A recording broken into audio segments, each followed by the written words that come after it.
Across England, from quiet village manors to ancient halls and crumbling ruins, there are stories of skulls that refuse to stay silent. They don't sit quietly in dusty crypts or forgotten tombs. They demand attention. Some are said to scream when disturbed. Others bring terror, curses, or tragedy to those who disrespect them. The legends of these skulls are as restless as the spirits they describe. No two accounts are ever quite the same, each story flickering and shifting like shadows in the candlelight. Over time, these tales have taken on lives of their own, transforming with each retelling. Like the skulls themselves, they refuse to be forgotten. Why are these stories so persistent? And what happens when a screaming skull gets what it wants? Or worse, when it doesn't? Let's trace these legends back through time, exploring how history, folklore, and fear have shaped the tales of England's screaming skulls, and why they continue to haunt us.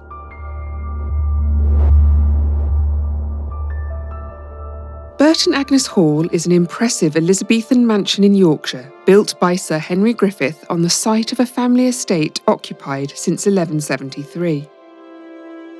Over 850 years later, it has never been sold, remaining in the hands of the same family. And, perhaps more than any other former resident, it remains the beloved home of Anne Griffith. Catherine Anne Griffith was the youngest of Sir Henry's 3 daughters. Tradition holds that her excitement over the new hall was boundless. In some versions of the story, she plays a role in its design or even inspires its creation. It was Anne who thought it would be the most beautiful house ever built, Anne who could talk of nothing else, and Anne who was attacked, robbed, and seriously wounded by outlaws one afternoon in 1620. As she lay dying, fevered and heartbroken at the thought of missing her home's grand unveiling, she made her sisters promise one thing: that her head would remain inside the hall forever. Her sisters, dismissing the strength of Anne's wish, buried her in the churchyard instead. That decision brought 2 years of torment to the household. Moaning, wailing, hammering, and footsteps echoed through empty rooms, and doors opened and slammed on their own.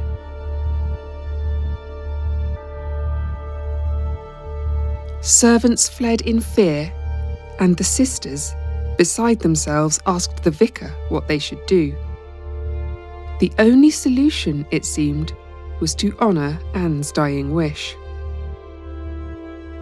Once Anne's skull was back in the house, the disturbances ceased, but only temporarily. Later attempts to remove it caused violent tremors to shake the building, paintings to fall from the walls, and servants to quit once more. Finally, the family hid the skull within the hall, safely ensconced behind the walls where Anne had longed to remain. Perhaps that's why Anne, shown wearing black in a striking portrait with her sisters, has finally quieted. Old Nance, as she was once called in the village, drifts through the Queen's state bedroom, pauses in the corridors, and stops by the dining room. But she no longer howls or wails. The house no longer shakes. The family honours the story, and as long as Anne remains where she wished, as much a part of Burton Agnes Hall as its bricks and beams, peace endures.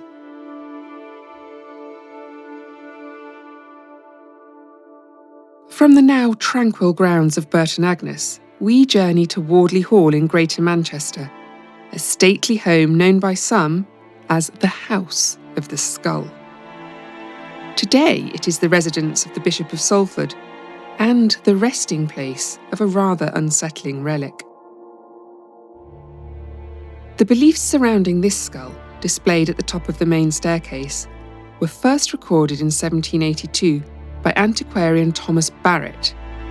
He wrote, "There is a tradition that if removed or ill-used, some uncommon screaming or lamenting is heard, and disturbances take place in many parts of the house." John H. Ingram, in his 1897 book The Haunted Homes and Family Legends of Great Britain, repeats this tradition, adding that attempts to remove the skull invited terrors and annoyances upon those who dared touch it. At this point in the Hall's history, many believed the skull to belong to Roger Downes, a courtier to Charles II. Roger met a grisly end in 1676 during a drunken brawl where he was beheaded.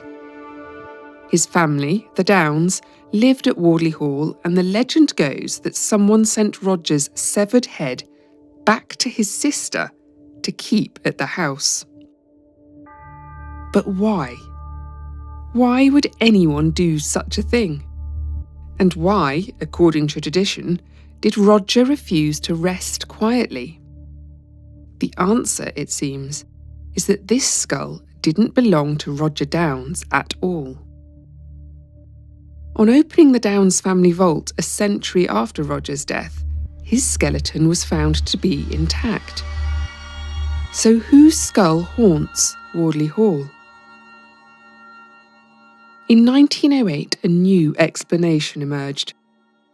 Researchers uncovered records showing the skull had been found hidden in a box in a ruined part of the hall in the late 1700s.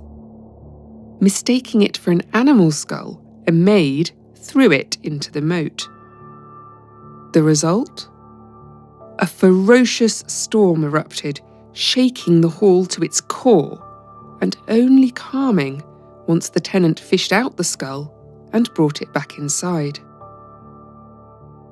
This skull, they claimed, belonged to St Ambrose Barlow, a Benedictine monk who was imprisoned multiple times for preaching Catholicism and saying Mass in Lancashire, often at Wardley Hall itself. On Tuesday the 7th of September 1641, Ambrose was found guilty of being a Catholic priest and sentenced to a horrific death. To be hanged, drawn, and quartered, his head displayed on a spike as a warning to others. The Downes family, staunch Catholics and relatives of Ambrose, rescued his head and kept it hidden at Wardley Hall, preserving the relic of a man they venerated as a martyr. Forensic tests revealed that the skull bears marks consistent with having been on a spike, strong evidence that it belonged to Ambrose. But even in death, Ambrose's trials were not over. At the end of November 1930, thieves stole his skull from Wardley Hall, only to return it 3 months later. I can only imagine what terrors may have driven them to bring Ambrose back. Perhaps some relics, especially those tied to lives marked by such suffering and faith, are better left undisturbed. Our next skull has a slightly different reputation. Sometimes seen as a guardian, sometimes showing a supernatural displeasure, and even inspiring a poem. We're heading to Tunstead Farm near Chapel-on-Frith in Derbyshire to meet a skull known affectionately as Dickie.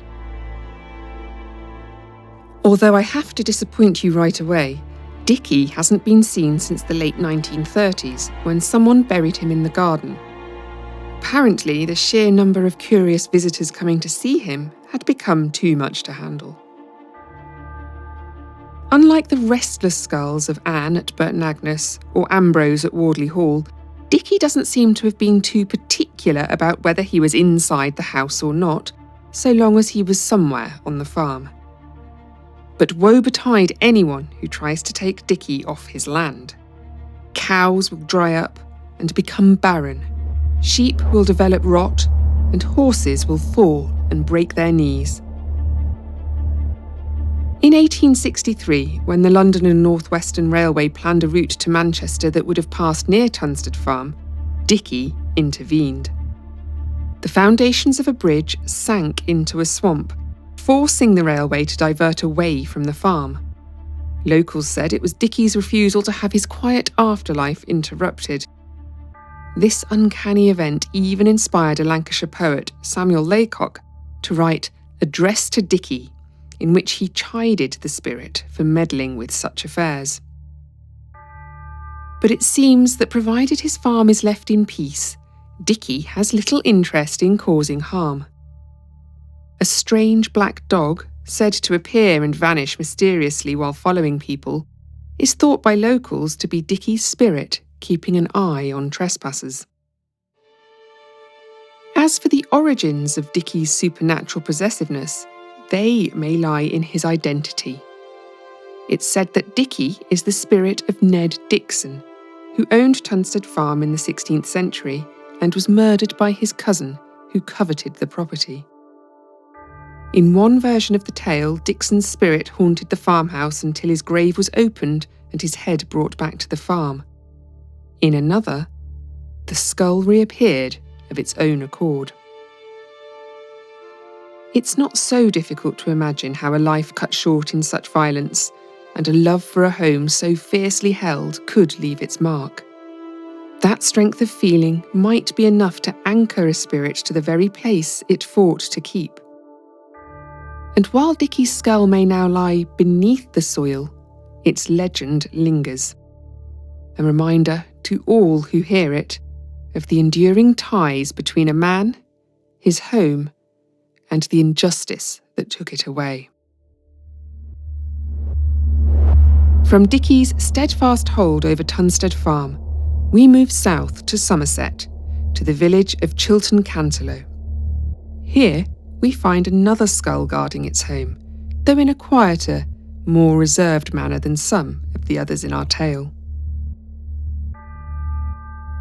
The skull of Theophilus Brome resides in a cabinet at Higher Chilton Farm, fulfilling a peculiar wish of its owner, who died in 1670 and is buried, headless, in Chilton Church.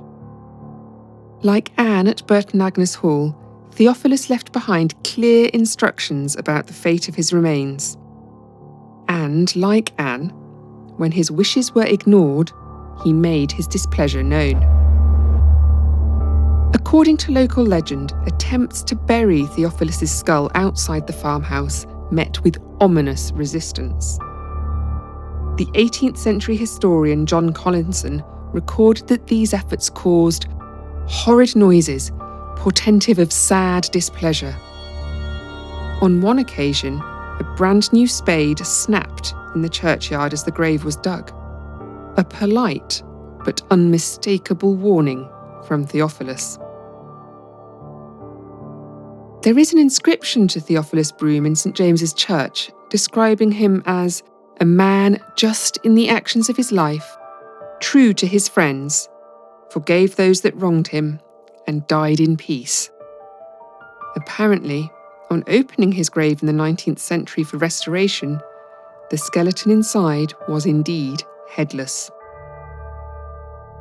While Theophilus may not scream as loudly as some, his insistence that we honour his wishes is no less powerful, serving as yet another reminder that such relics are best left where they belong.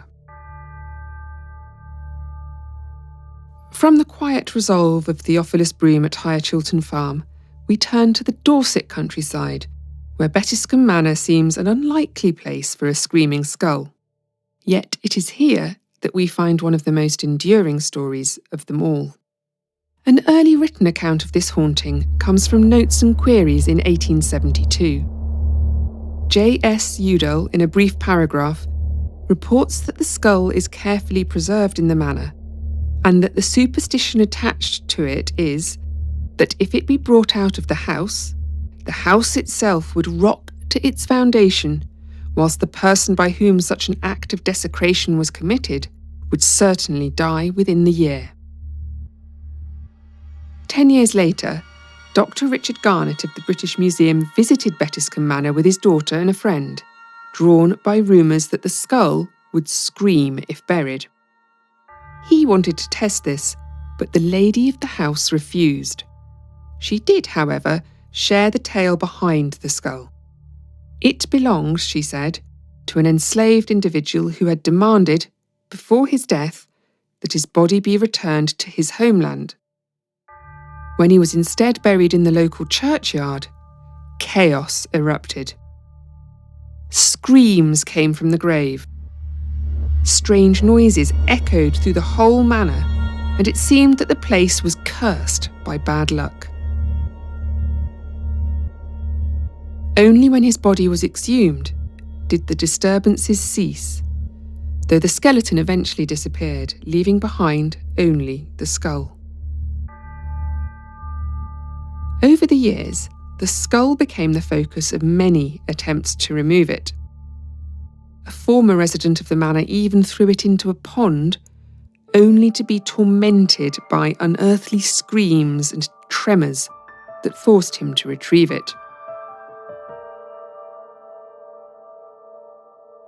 The idea that the skull belonged to a 17th century enslaved individual from the West Indies forms part of many retellings of the story. Some versions depict him as a victim of horrific mistreatment, while others claim he killed his master. Yet modern analysis of the skull tells a different story altogether. It belonged to a young European woman who lived and died roughly 3,000 years ago, which raises new questions. How did this ancient skull come to rest in Bettiscombe Manor? Could it have originated from the nearby Iron Age hill fort at Pilston Pen? And what could have bound this relic to the land and the house it guards? While we may never know the truth, one thing is certain. Its legend remains as rooted in the countryside as the ancient soils beneath the manor, a testament to the enduring power of stories that refuse to fade.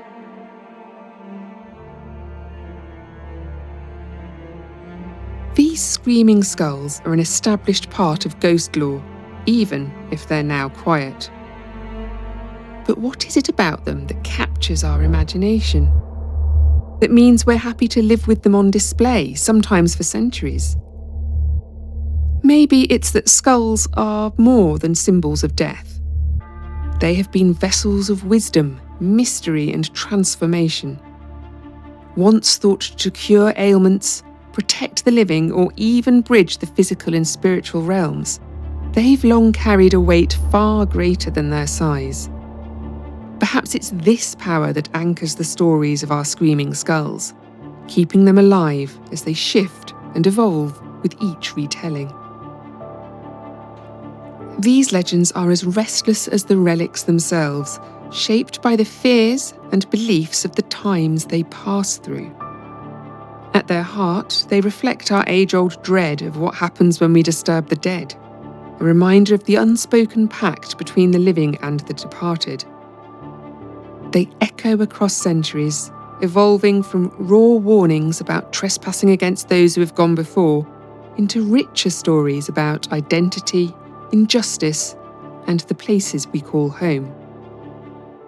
Like the skulls, the stories demand to be remembered, even as their meaning shifts with the light of the moment. Whether they haunt us with horror or quiet reflection, they remain. Unsettling, unyielding, and unforgettable.